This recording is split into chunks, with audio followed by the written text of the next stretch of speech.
طبوا علينا الجنودي سحلونا سحل البشوشي، قل لي يا البغدادي وينك؟ وقل لي يا البغدادي وينك؟ الموصل كلها خذوها ولا حيانا نتفوها، قل لي يا البغدادي وينك؟ قل لي يا البغدادي وينك؟ قل لي يا البغدادي وينك؟ ويلي ولك هي لا هاي مالتهم الاغنيه مو اني اقول لك صار لنا ساعه نغني، شو ما حد كيت علينا. لا تستعجل يا ابو قنيدره، سوف يكيتون علينا بالبكيسي.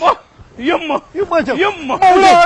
ابو قنيدره انهجم بيتكم بعدكم عدلين. ابشر يا مولاي، ايش قد بقى وطيح حظنا؟ ولك احنا طايح حظنا من البلاد، ولك بعد ماكو دولة خلافة صرنا دولة خرافة، وبعد ماكو مجاهدين صرنا خرفان. كليب ما بيها عينك؟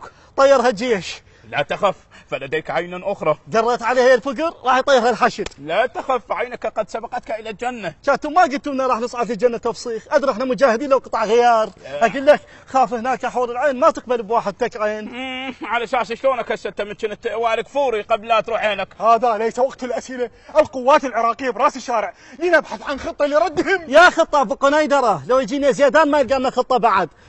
يبدو أننا سنخرج من الموصل مثل خروج بوفون من دوري الأبطال. غالي اسكت يوسف سيف، دعنا في مصيبتنا. إنها مصيبة كبرى، لقد أخذوا جامع النوري. خذوا جامع النوري؟ شاقول طقينا بوري. أعد أنا لا أعد، إذا أنت بخير أعد الموصل اللي راحت من يدينا. قلت لكم قبل شهور، قلت لكم لا شفنا حور العين لا شفنا جنة، طب الحشد والجيش تلاحق لنا، بس ما حد سمعني. هم كتبوها على سواترهم وإحنا راح نكتبها على قبورنا. ماذا؟ لقد دخلوا إلى البيت. أبدا مو وقت جاي. ليش؟ ما عندنا كاش نعطيهم. جاي لك خطار هالشهمة. كليب أبا قنيدرة، يمكن وصلنا الحلقة الأخيرة. لا تحكيها، خلينا نشوفها على MBC.